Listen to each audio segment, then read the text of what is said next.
Exercise 3. I've talked long enough. I want you to use the help function that we just saw.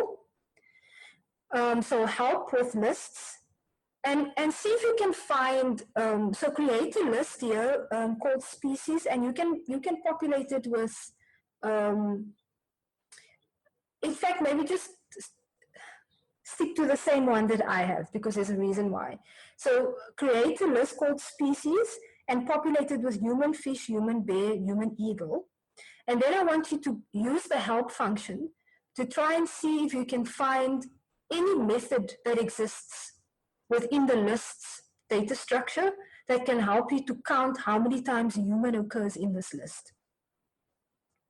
So you're going to use the help function, scroll through it, and see if you can find something that can help you to count human.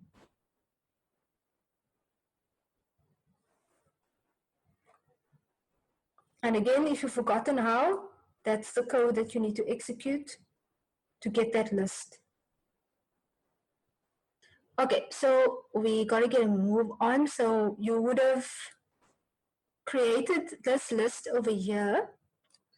And then did anybody figure out after using this help list if there's anything that you could use to help you accomplish counting the amount of humans in there? Could we use count?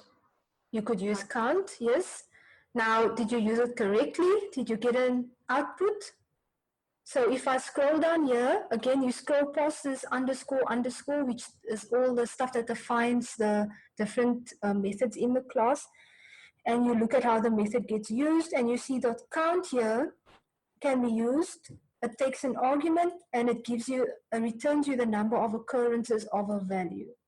Okay, so I'm just going to go to the finished example, and here you will see if you've got this list, you could say species, which is your list name, dot count, and then you add human to it. Again, don't forget quotation marks, it's a string.